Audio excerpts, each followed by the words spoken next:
Welcome back to Finnegan Begin Again. In this episode, I'm going to show you what I've learned about setting the point gaps and initial timing for a crab style distributor. Now, my engine is not set up for a crab style distributor, but I have the adapters to do so because they're easier to deal with and they're what everybody wants. So I'm going to show you that. But right now, I'd like to take a moment to thank everybody who has subscribed and put in wonderful comments, supportive comments. I really appreciate it. And I really hope that you guys enjoy the content that I'm putting out. Anyway, here we go. We're going to get the distributor on. We're going to install it on the engine, and we're going to get that much closer to getting this engine started. Initial break-in. Oh yeah, I completely screwed up the vacuum brake explanation on this, so read and don't listen to what I'm saying. Anyway, thanks for watching.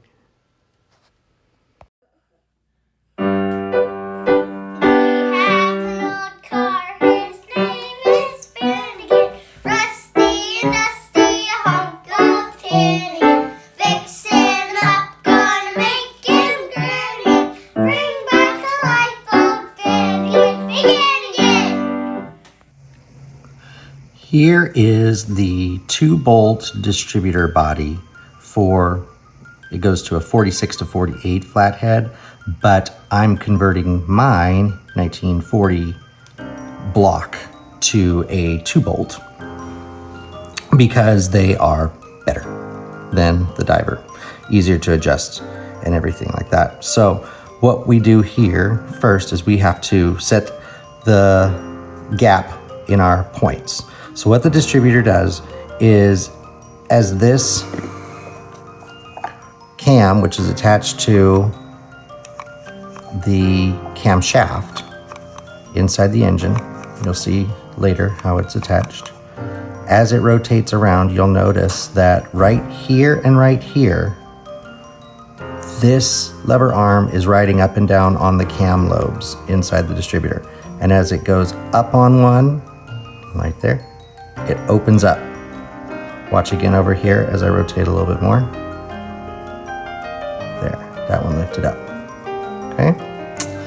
So, every time one of those lifts up, it makes your spark plug spark. And then, of course, ignites the gas that's in the cylinder and makes your piston move. So what we need to do is we need to set the proper gap for the distributor, and then we need to set our initial timing. First, we're going to take care of these point gaps. So what I'm going to do is I'm going to rotate it until, see this one's starting right up. So I'm going to move it until it's right on top of a lobe, as wide as it will go.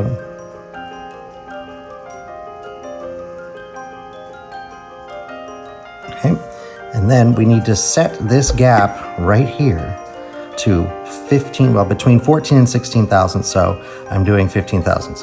So, as you can see, this is my 15 thousandths feeler gauge.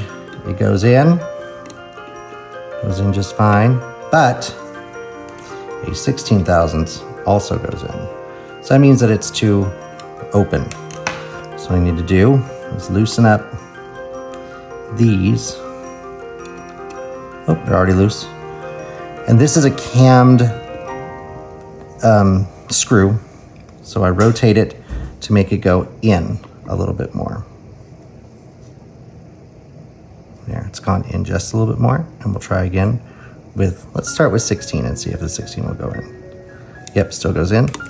Rotate a little more.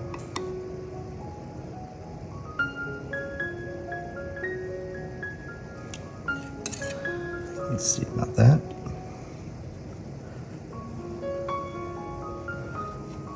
Still going in.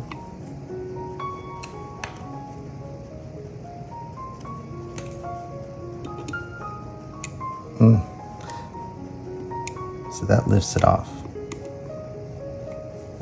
Let's see what a 15 thousandths does.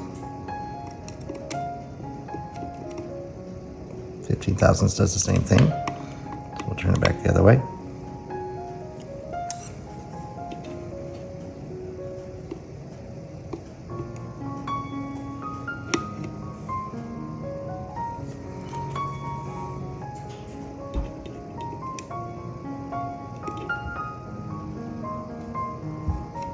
Still a little bit too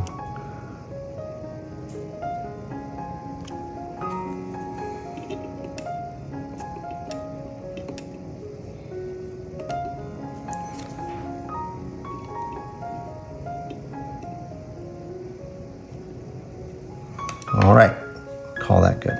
We'll tighten these up. So we can't move anymore.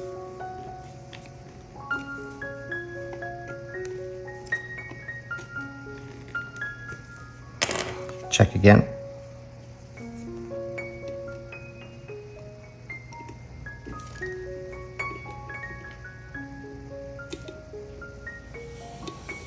Haha, probably should have been doing that to start with.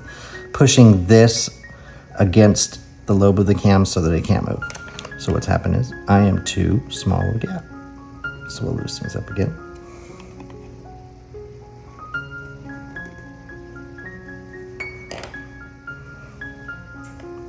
Rotate this out.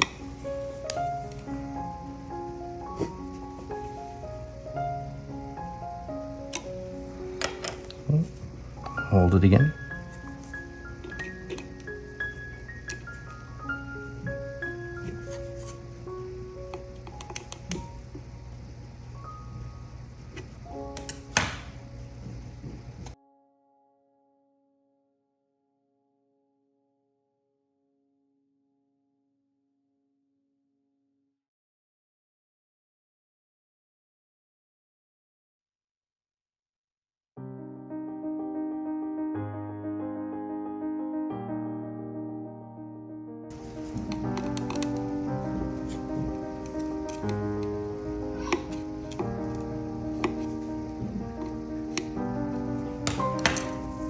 We'll call that good. All right, I'll get the other one set by bringing the lobe around just a little bit more. And that one starts to lift, and we'll make sure it's right on the tip of the lobe, as wide as it will go. And we'll do that one. Come back when that's done. Okay, points, gap set. Now we're gonna flip it over and do our initial timing. So this is called the 2 straight edge method, which means you take 2 straight edges and you're going to use, let's see if I can get this up here, there we go. You're going to use this hole right here as your reference. So on this cam key, this is where the rotating portion of the distributor fits into the end of the camshaft. Okay? And you'll notice that you have a narrow side, meaning that the distance from here to here, this thickness right here, is less than this side right here. You want to use the wide side for this, okay? So you're going to take this, lay it right up against the edge, and rotate it until you are lined up, which you can tell by a straight edge, with the edge of this hole. Okay. So the point of my second straight edge is right on top of the end point of this hole, right here. Okay. Now, to get your initial timing, you'll notice here on the end of this one,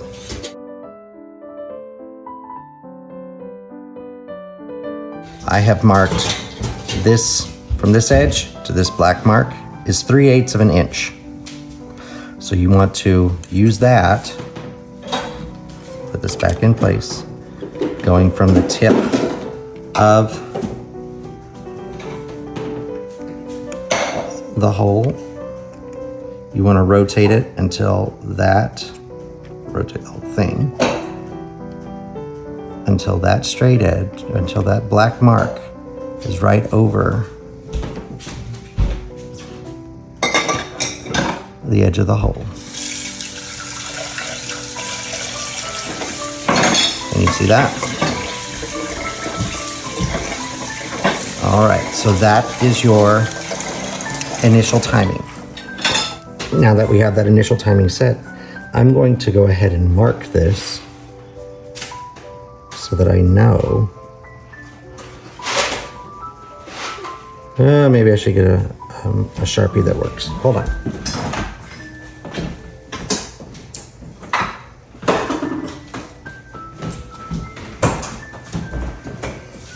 so that I'm gonna mark it so that way when I do a little bit more work to get my advance, setting my advance, when I flip it back over, I'll know really quickly if my initial timing position is in the same spot.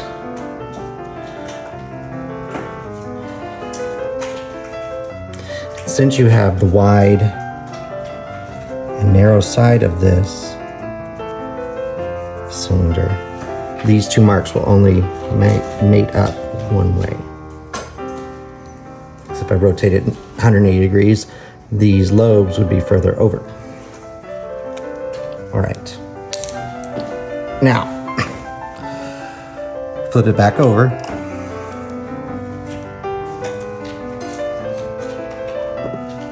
And now we're going to set, one thing that you need to check, what they say is, I just remembered this, when you get to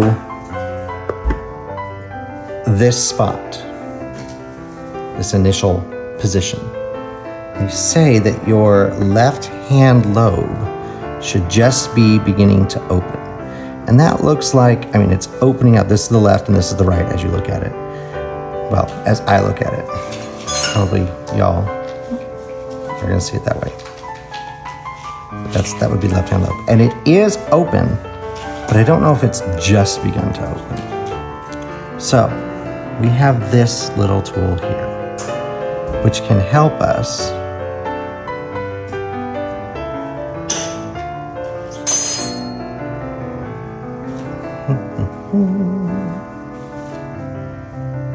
to be able to rotate this whole thing. So we need, so the lobe that this is riding on, so we need to come this way with this to make this arm come back off of the lobe that's rotating. So this rotates counterclockwise inside of the engine because the camshaft rotates counterclockwise, so this way. So if we come back, let me make sure I'm seeing this correctly.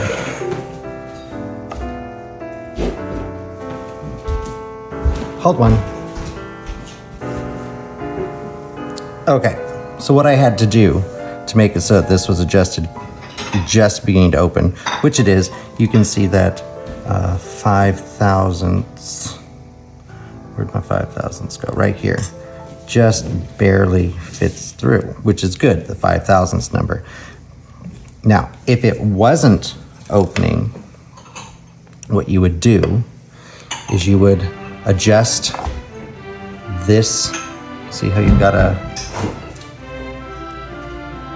indentation that's been carved out of the body here, and it matches up to these vernier marks. Well, you would advance it or retard it a little bit, whichever way, to get to where that opening was, and then you rotate this 360 degrees. See how those don't match up anymore? To match back up with those numbers, with those match marks that I just did. And then you come back and see if it was just beginning to open, which you can see for us, it is just beginning to open. And this side over here is also just beginning to open. Now, to set your proper advance, it's supposed to be that this one over here on this side is 5 thousandths, which this one is. The sound that you hear in the background would be some barbecue sauce that's coming out of a bottle, not my wife or me breaking wind, expressing our love for each other. So, since I have the 5 thousandths already on this one, I'm gonna go ahead and tighten this up. My advance is already set correctly. And then this will be ready to mount on the cam, front of the engine. Let's tighten up, turn it over, re-verify that we're lined up on our marks, match marks, we're good. Now this here, this normally has a rubber gasket sitting in it, and this tube, it goes to the vacuum brake inside of here. So as your engine is pulling more vacuum because you've pushed on the accelerator, this is going to create more vacuum here, which is going to be able to allow the brake, which you see right here, leather covered brake, which would ride up against the edge of the spinning disc in here attached to the distributor. That would be able, the vacuum would be able to overcome the power of the spring that's in here to draw this down and retard your advance a little bit because you're putting some drag on it, right? Now, this was because in the old days, they ran fuel that was octane in the 60s, right? The minimum that you can buy at the store now is 87. So some people, basically the lower your octane, the more your gasoline is liable to explode under compression, AKA dieseling. But with the higher octanes that we have now, that's not so much of a problem anymore. This vacuum brake would slow down the distributor timing so that you didn't detonate prematurely. So I'm going to go ahead and not connect the vacuum brake because from what I hear with today's gasoline, it's not necessary. And it's kind of a pain in the butt to adjust this vacuum brake. Basically, you have to set it to a spot, drive around and give it some gas. And if you get pinging, then you have to stop, adjust this a little bit more until you don't get the pinging anymore. And I probably won't get any in the first place since we have high octane. So this is ready to go onto the engine. Here is the first layer of the distributor cap that goes over top. And there's a notch here that aligns with the notch there. And you'll notice that as I line it up, yes, Rhett, there's number 7 right there. So 1, 2, 7, 3, 6, 5, or 8, 4, 5. So right here as it's striking, it's gonna fire off the cylinder 7 spark plug. That's where this is currently about to strike.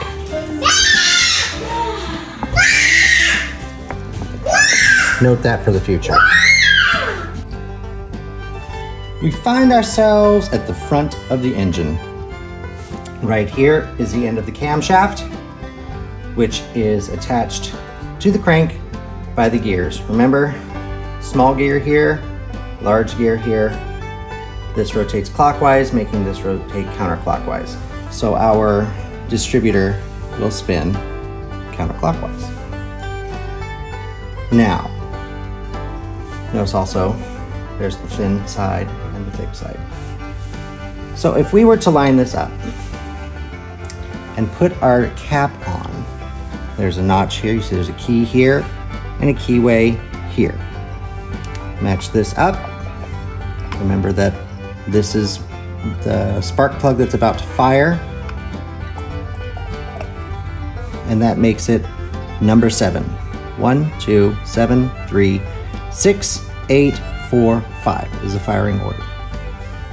Well, it goes reverse that. But it's on number 7. Well, this isn't going to mate up to the camshaft because I have this engine set at top dead center for cylinder 1. But that's okay, we've set our timing. So what we need to do is just rotate the distributor until it matches up with the camshaft. So here is the thin edge. So it needs to go like this. Fits itself. Well, the condenser is in the way, of course.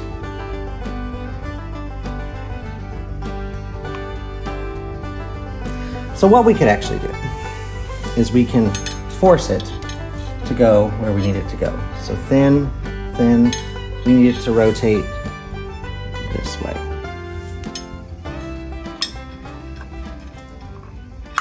Okay, there it's engaged. We'll rotate it until we could actually line up the holes. Right there. Take it off. Now let's see where we're going. So if we line it up again, pointing over there. So line pointing there, line up the distributor top. It's about to fire, or it has just fired on 1, which is good. So this has passed number 1, right? which means that one has already fired, which is good because you want, since we retarded the engine, the distributor, we want the spark plug to fire before the cylinder reaches top dead center. So we are properly aligned. Now, one of the things about converting this engine with this camshaft to so originally a 1940 block would have had a scuba diver's helmet distributor. I want the crab style. Well, the cam sticks out a lot further. So when I put that on there, you notice that there was, let me do it again. When I put on there, notice that there's a gap here between the actual distributor cover, the camshaft cover, and the distributor. Well, they make a spacer for that. And I happen to have one right here. Fits right in there. Okay. Now you'll notice this hole. This, and it's attached, there's that vacuum line for the vacuum brake attaches from right here. Well, you can't see it, but it attaches in the inlet manifold and comes down and goes in there, draws vacuum from the inlet manifold, and would then suck air through here. Well, don't worry, we're not going to be using that. But if in the future I want to, I'm going to create that seal that would normally be covered by the rubber gaskets here. I'm going to create that with the RTV that's going to be on the rubber gasket here. I'm going to create it by the RTV seal that's going to be on the gasket. Ready for install. So we've got our gaskets RTV'd. Spacer goes on first.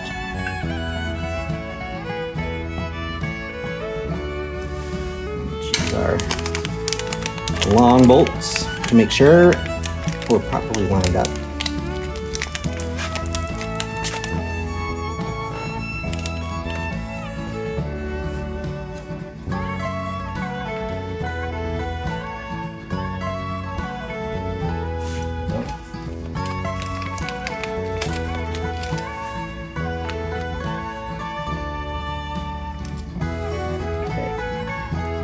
Spot. Take it out real quick.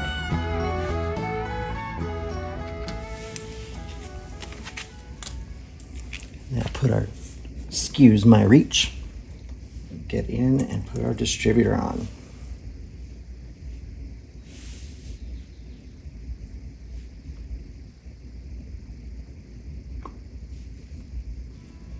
Okay. And while I'm awkwardly holding this, get that in there.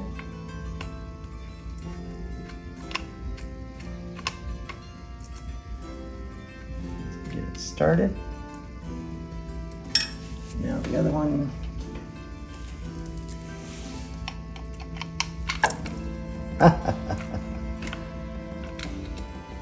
Thought I got it started. Apparently I did not.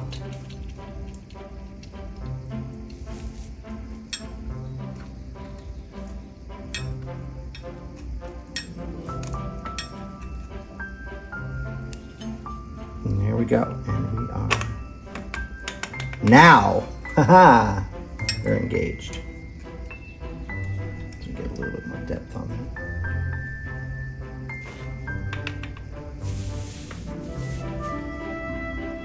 All right, now just tighten it down, let that RTV set.